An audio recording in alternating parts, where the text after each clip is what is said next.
Et donc voilà, je me retrouve confronté à ce problème-là, à me dire ben, qu'est-ce qu'on va faire? Est-ce qu'on ne pourrait pas en fait donner une part à tous les gens qui vont venir acheter une maison dans le lotissement? Est-ce qu'on ne pourrait pas leur donner une part dans la vigne, de sorte à ce qu'ils soient quoi, copropriétaires d'une vigne?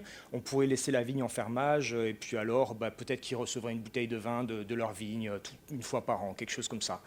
Et donc à partir de là, j'ai voulu créer un premier site internet que j'ai appelé Immobilier Participatif en 2011, qui en fait était un réseau social de voisinage et qui avait pour objectif d'associer les habitants à l'amélioration de la qualité de vie de leur lotissement.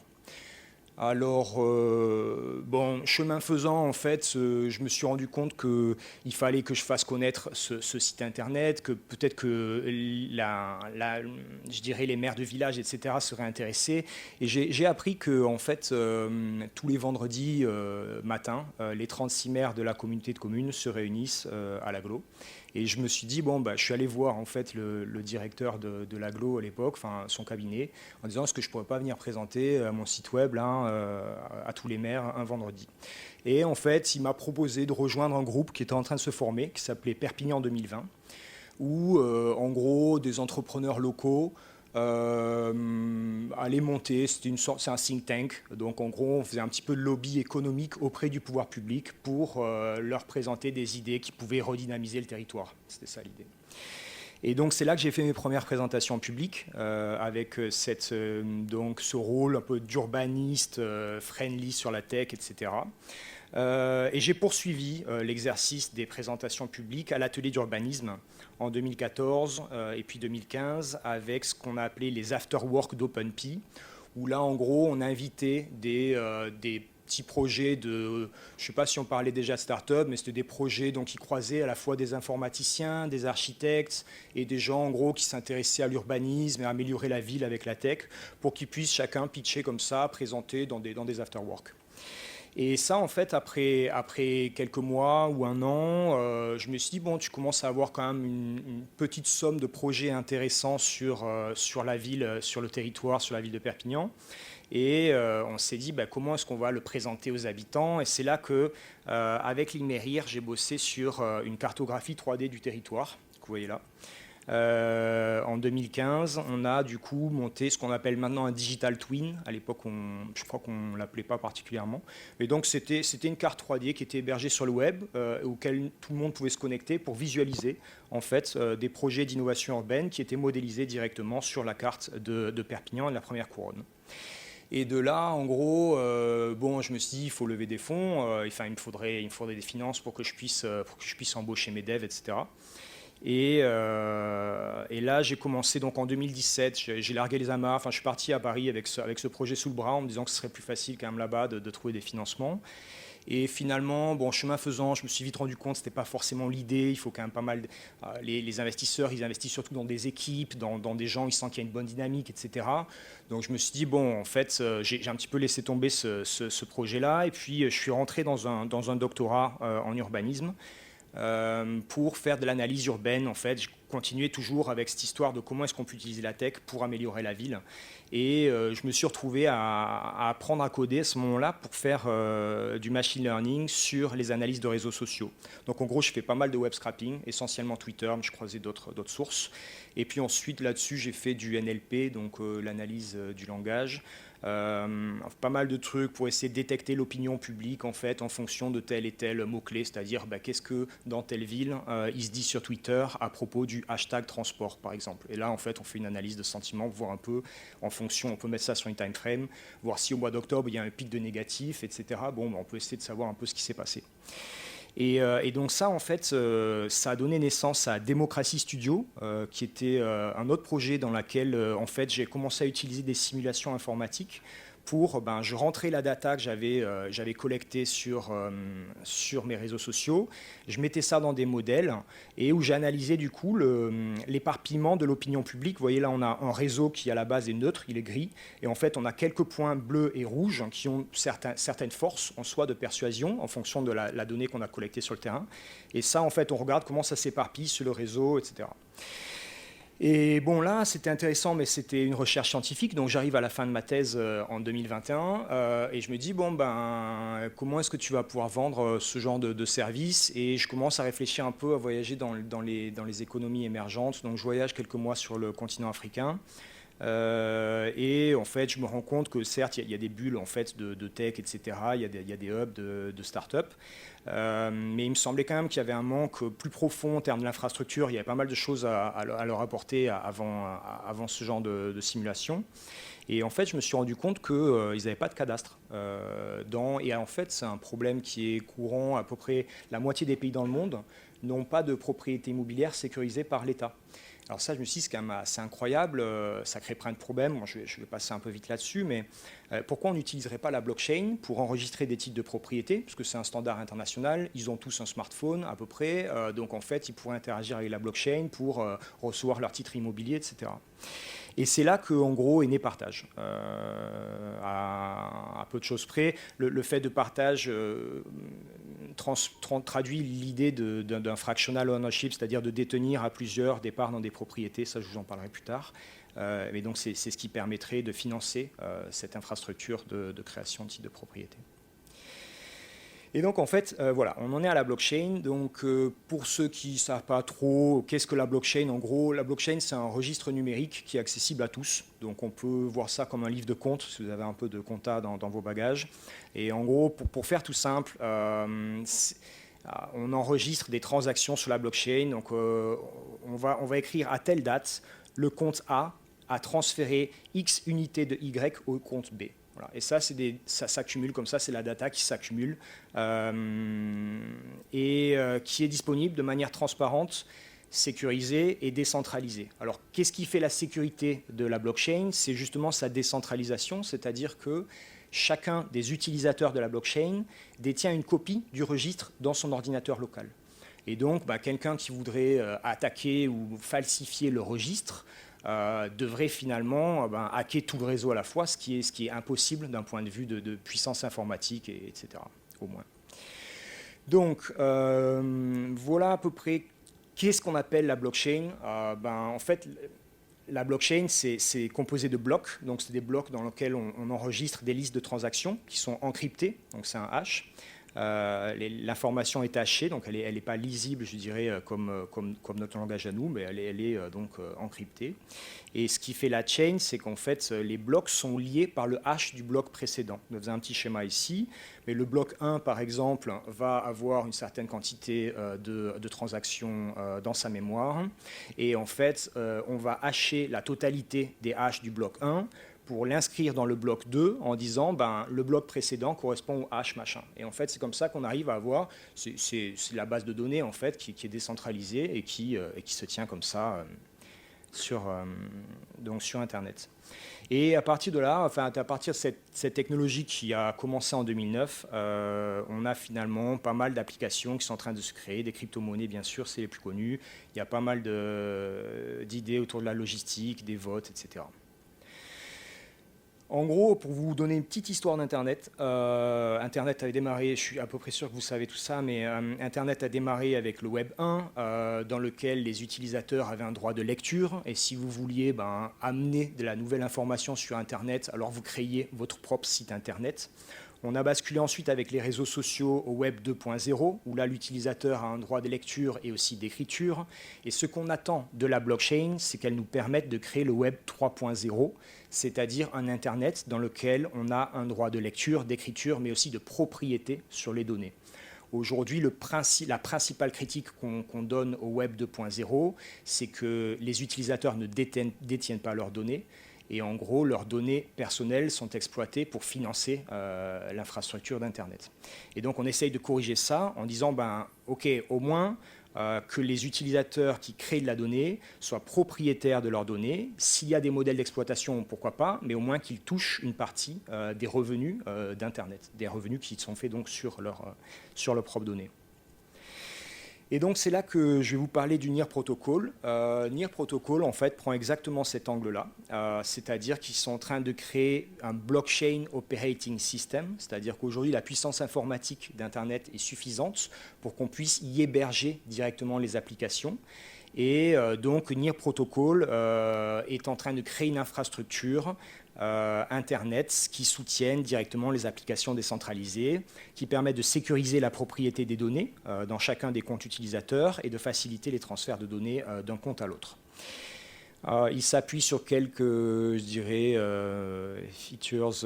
En fait, on a une intégration simplifiée, c'est-à-dire qu'on va créer un compte sur NIR en utilisant votre email, où on peut importer votre compte d'autres portefeuilles crypto.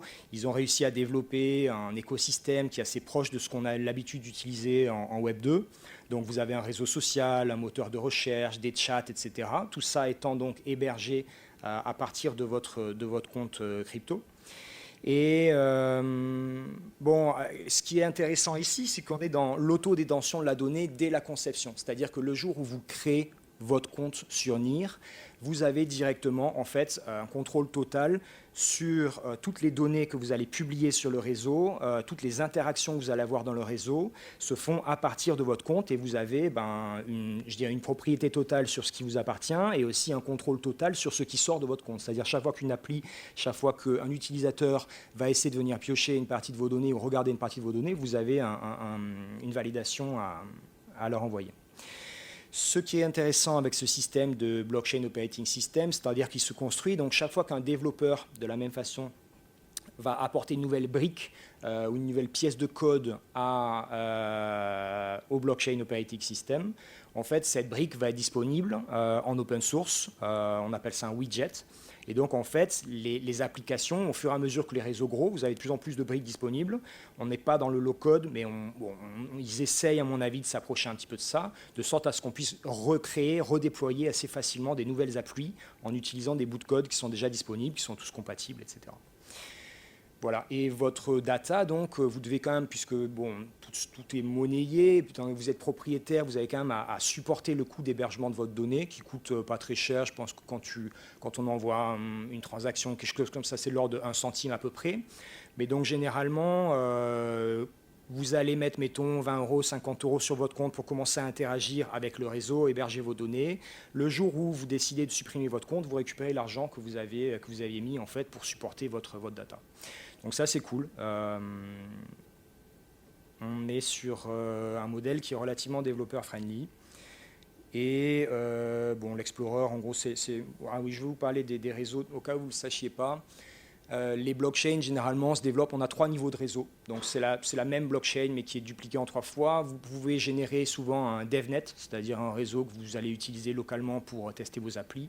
Une fois que vous sentez que vous êtes prêt, vous allez pousser ça généralement sur un testnet, où là, vous commencez à jouer avec du faux argent, en gros. C'est-à-dire que vous allez leur demander de vous envoyer, mettons, 200 € sur votre compte à la création de votre appli.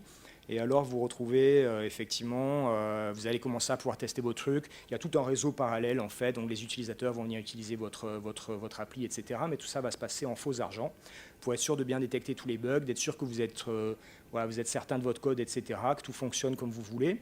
Vous ne dépensiez pas votre argent pour rien. Et une fois que tout ça est prêt, vous allez pousser sur Mainnet. Et là, effectivement, c'est avec du vrai argent et vous êtes disponible pour le monde, quoi. Voilà, alors ce qui rend le NIR Protocol intéressant pour les devs, ils ont compris, c'est les devs qui créent l'Internet, donc ils ont effectivement, ils ont pas mal axé leur truc là-dessus, tout se fait en JavaScript ou en Rust, JavaScript essentiellement pour le front-end, ce qui nous permet de créer des apps en React, donc il y a énormément de tutoriels, il y a pas mal de bagages, enfin voilà, je dirais c'est presque le standard.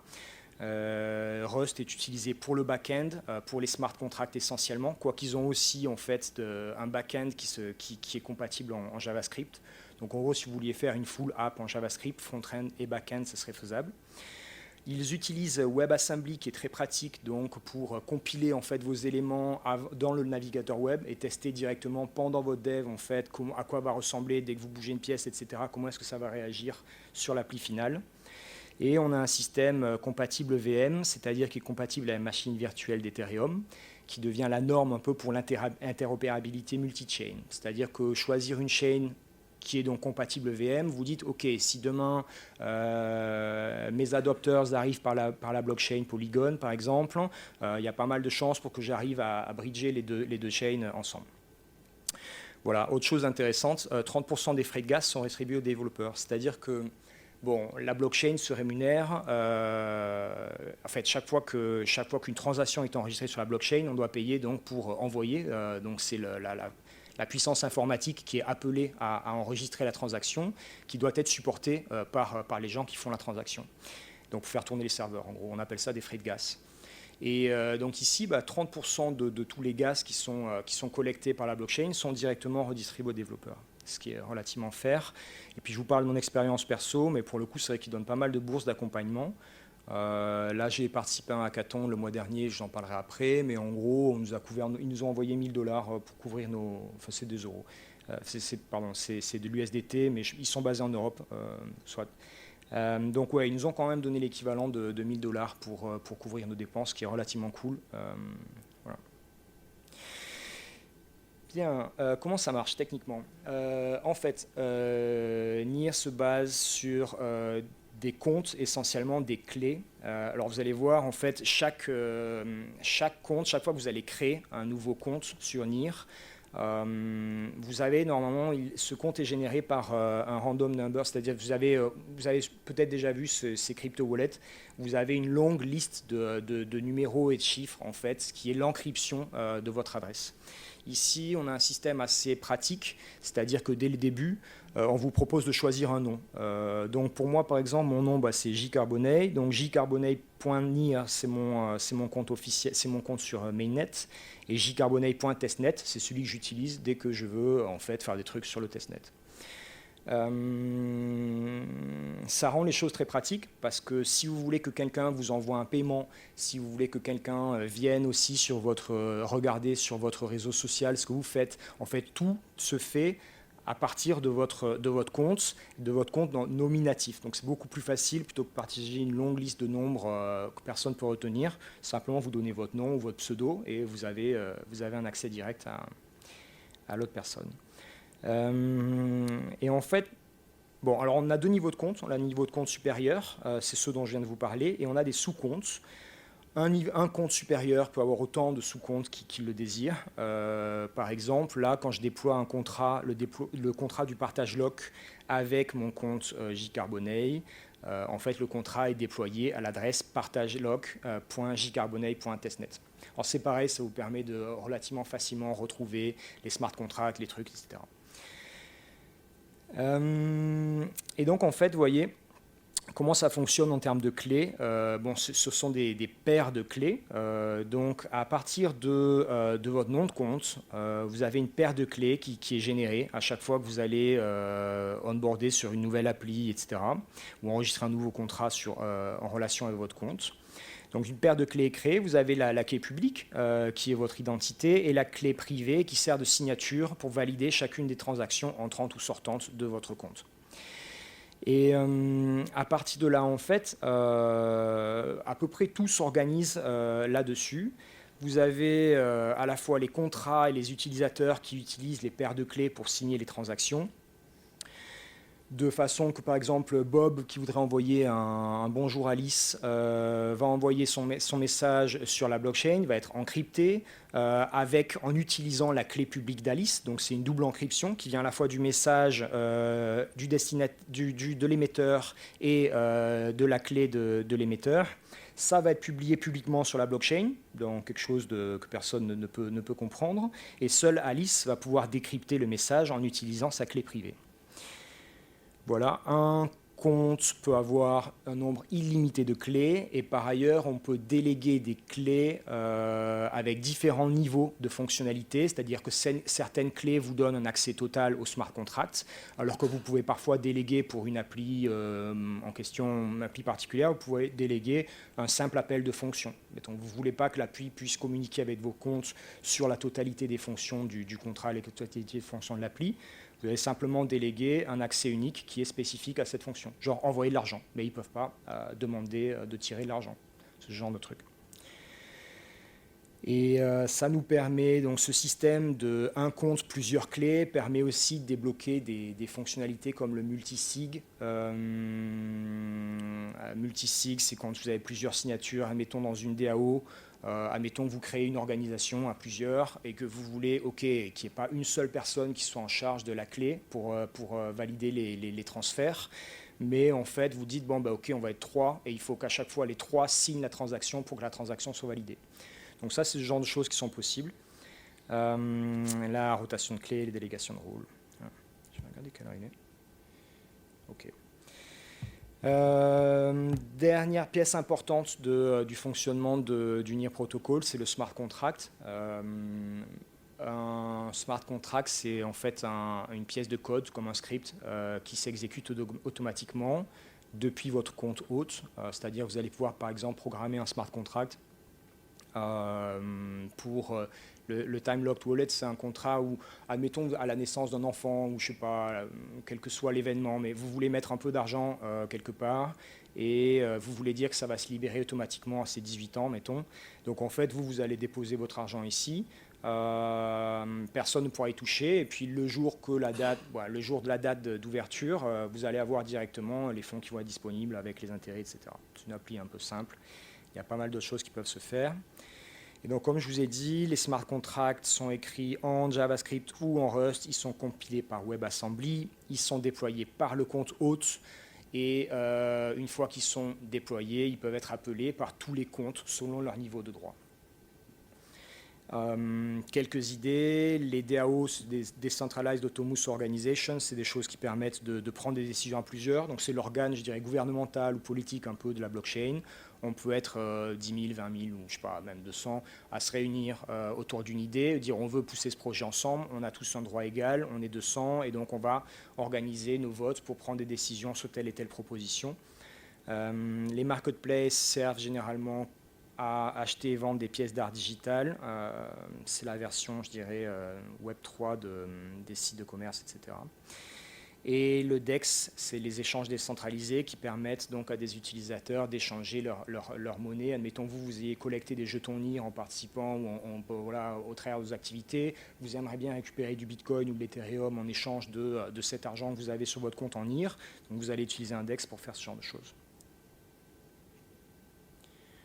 Voilà, OK. Bon, ça c'est un schéma qui redit ce que je viens de vous expliquer. Donc en fait, vous voyez, vous avez la blockchain qui est à l'extrême droite là. Au milieu, vous avez le contrat donc, qui est directement enregistré sur la blockchain. Et avec le téléphone, avec votre compte, en fait, vous allez interagir avec le contrat selon le niveau de droit auquel vous avez accès. Par exemple, un souscriveur, il va avoir un accès, il va avoir le droit de simplement lire ce qu'il y a à l'intérieur du contrat. Un éditeur, il va avoir des permissions pour lire, éditer, éventuellement supprimer certaines informations. Et par contre, l'administrateur, lui, va avoir un droit complet, mettons, sur le contrat pour notamment déléguer des rôles en plus à des personnes qui vont venir interagir sur son appli. Voilà, petite pause. Si tout ça vous intéresse, vous avez la nouvelle cohorte de NIR Horizon. Donc c'est leur organe d'accélérateur de start-up qui démarre en janvier. On y sera. On a eu la réponse cette semaine, donc on va les rejoindre. Et en fait, je pense qu'ils vont ouvrir une troisième cohorte probablement d'ici 3 mois. Donc admettons que vous avez des petites idées de blockchain dans la tête, vous n'êtes pas encore prêt, etc. Voilà, vous pouvez garder ça dans un coin de votre tête et éventuellement appliquer quand vous sentez que vous êtes prêt. Je suis désolé pour l'anglicisme, il y a des mots qui sortent n'importe comment. Bon, voilà. Je vais vous parler un peu de partage, à moins que vous ayez des questions déjà sur... on peut peut-être garder toutes les questions pour la suite, je ne sais pas. Qu'est-ce que vous en pensez? Est-ce que vous avez des questions sur NIR en particulier? Eh bien, bon... J'ai envie de dire, ici, vous êtes en train d'apprendre. Je suppose qu'il doit y avoir aussi une notion un petit peu d'accompagnement de start-up. Ça me paraît logique dans l'écosystème. Une fois que vous soyez un peu mûr sur vos projets d'entreprise, il y a des gens qui viennent, des mécènes comme ça, qui viennent soutenir le truc. Mais globalement, c'est ça. C'est-à-dire que le programme de cet accélérateur, ça va être de nous former au fundraising, de nous permettre de rentrer en contact avec des VC dans le réseau, Donc essentiellement, ça va être ça. On arrive là à un moment où notre appli, elle est censée être faite. Donc on débarque pas enfin, on ne rejoint pas l'accélérateur si on est dans un stade où on ne sait pas encore trop ce qu'on va faire, quoi. Tu vois. Donc c'est fait pour accélérer les développements. Voilà. Une fois que tu as quelque chose, ouais. Comment? Ouais. En fait, pour vous donner mon exemple, donc concernant NIR, comment ça s'est passé? Je commençais à m'intéresser à eux. J'étais sur une autre blockchain l'an dernier. Je les rejoins en juillet au travers d'un bootcamp. Donc j'ai eu 2 mois pour apprendre à coder avec leur code, etc. En septembre, je participe à un hackathon. Donc là, on avait 1 mois pour proposer des applis, donc avec le bagage de code qu'on avait accumulé dans le bootcamp. En octobre, on a eu une conférence avec un hackathon in real life qui nous a permis là du coup de rencontrer vraiment des gens, etc. en physique. Donc on est sorti dans le monde réel. Et puis là, en gros, je suis dans un accélérateur qui a démarré il y a quelques semaines. Un premier accélérateur qui est plus orienté tech encore, c'est-à-dire on est en train de peaufiner notre produit en fait. Et là, on va avoir un second accélérateur qui permet là vraiment d'aller sur le marché, quoi, go to market. Donc ouais, voilà.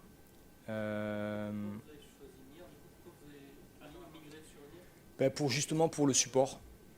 Et donc partage, c'est ça qu'on fait chez NIR. Alors qu'est-ce que c'est partage? Partage, c'est un réseau de partage de propriété, c'est-à-dire qu'à la fois un appartement, une voiture, un vélo, une perceuse, ça peut être une chambre froide. Donc en fait, toutes les choses dont vous êtes propriétaire, mais que vous utilisez peut-être pas à temps plein. Imaginez votre voiture, vous en avez besoin 2 jours par semaine parce que finalement, le reste du temps, vous bossez à la maison, enfin soit vous n'avez pas vraiment besoin de la voiture tous les jours. Au final, votre voiture, elle dort une grosse partie de son temps. Donc vous êtes propriétaire d'une voiture que vous utilisez qu'un petit peu et vous pourriez finalement en récupérer de la rentabilité sur cette voiture qui dort, ou au moins une partie de votre investissement. Donc ce que vous allez faire, c'est vous allez éclater votre voiture, mettons s'il y a 7 jours dans la semaine, vous éclatez votre voiture en 7, vous en gardez 2, vous en mettez 5 sur le marché et vous avez votre voiture qui est disponible 5 jours par semaine pour des gens autour de vous qui vont vouloir utiliser votre voiture pour la même raison que vous. Alors ça, ce réseau donc, de partage de propriété, il s'appuie sur en fait 2 technologies qu'on est en train de regrouper l'une à l'autre. Vous avez le cadenas connecté, qui est notre produit principal. Je t'en parlerai après. Donc c'est un petit cadenas que vous pouvez ouvrir avec votre téléphone, mais il y a beaucoup d'autres modèles dans la gamme. Et une marketplace sur laquelle vous allez pouvoir lister en fait des accès temporaires à vos propriétés, de sorte à ce que quelqu'un qui vienne sur votre marketplace va venir acheter, mettons je veux utiliser la voiture ou l'appartement pour ce week-end, et il va acheter 2 jours dans la marketplace et le jour où le jour arrive, en fait il va pouvoir avec son téléphone ouvrir le cadenas. Il aura un token qui permettra d'ouvrir le cadenas. Alors vous aurez plus de détails sur tout ça sur notre white paper qui se trouve sur Medium. Vous avez une démo disponible à hellopartage.xyz qui est notre site internet.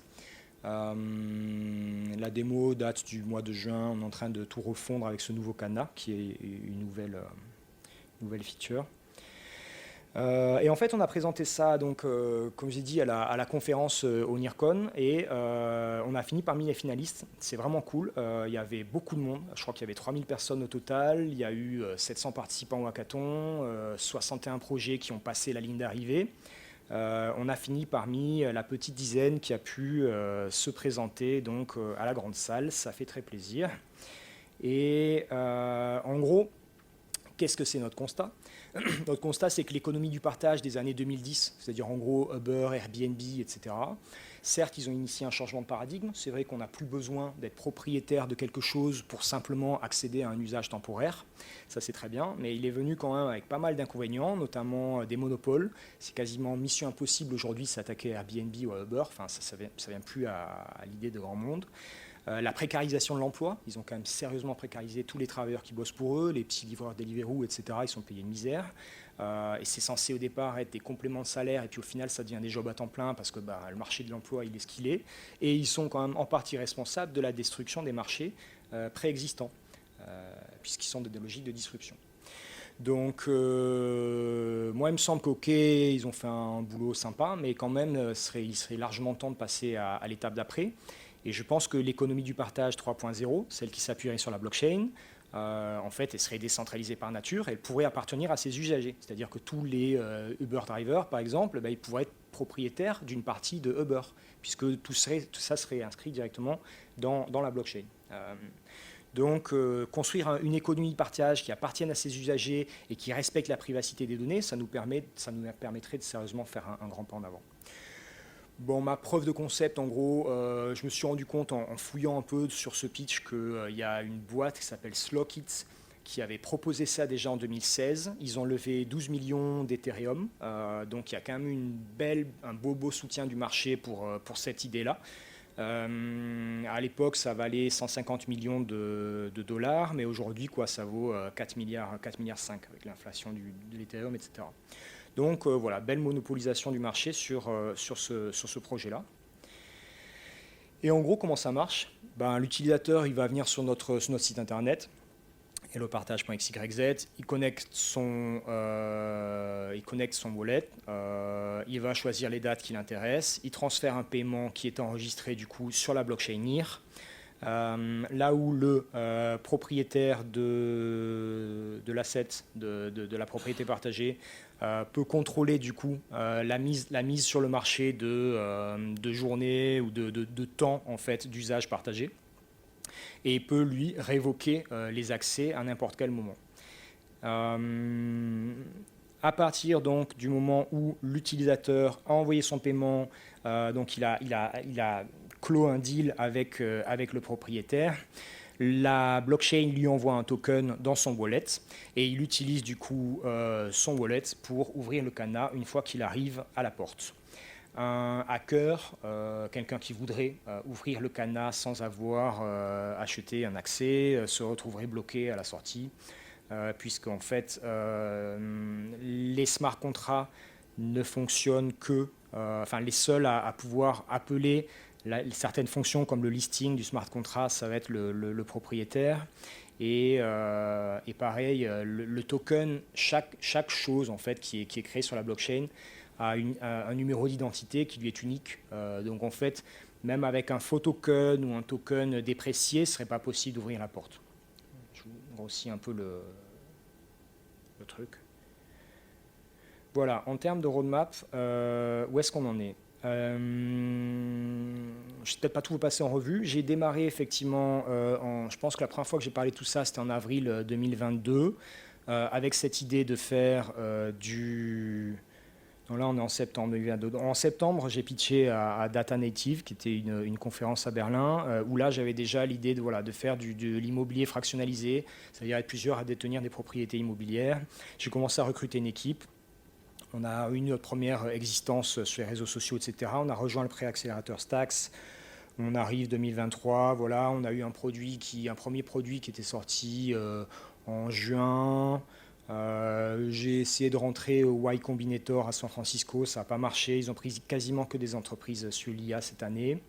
Et puis en fait, du coup, j'ai rejoint NIR.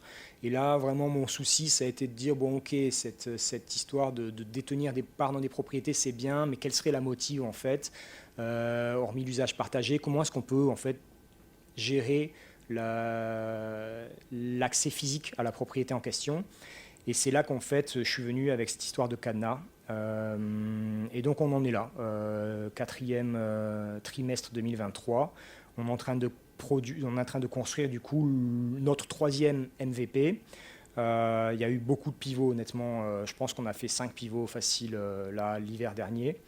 Mais donc là, on en est à la troisième prototype d'appli qu'on vient présenter donc à la fin du mois de janvier, et pour prouver qu'on peut, avec notre wallet, avec notre téléphone, ouvrir des cadenas qui sont disponibles partout en fait dans le monde entier sur le marché, quoi. Voilà. Et donc notre stratégie de mise sur le marché, je pense que c'est mon dernier slide, c'est ça. En fait, je me rends compte que les écosystèmes crypto, ça fonctionne un peu en vase clos. C'est-à-dire qu'il y a des vagues comme ça d'adoption, où d'un coup, c'est nouveau, c'est excitant, il y a plein de gens qui joignent. Après, ça stagne. Et en fait, on en est un petit peu là. Je pense que la plupart des écosystèmes crypto aujourd'hui, ils essayent de trouver une voie pour la mass adoption. En fait, ils essaient d'avoir un maximum d'utilisateurs qui viendraient. On ne sait pas encore aujourd'hui, je sais pas, il y a peut-être 1% des gens, mais même pas en fait, qui utilisent la crypto dans leur quotidien. Et en fait, on se dit, bon, ben, comment on est tous d'accord pour dire c'est probablement l'Internet du futur, c'est probablement la monnaie du futur, donc la banque du futur. Mais en gros, quand est-ce que ça démarre quoi parce que la tech, elle est là en gros. Donc ce qui nous manque, c'est vraiment les utilisateurs. Donc eux, ils cherchent ce genre de choses. Comment est-ce qu'on peut donner un usage à la blockchain pour que monsieur, madame, tout le monde, il a envie en fait de se mettre à la blockchain.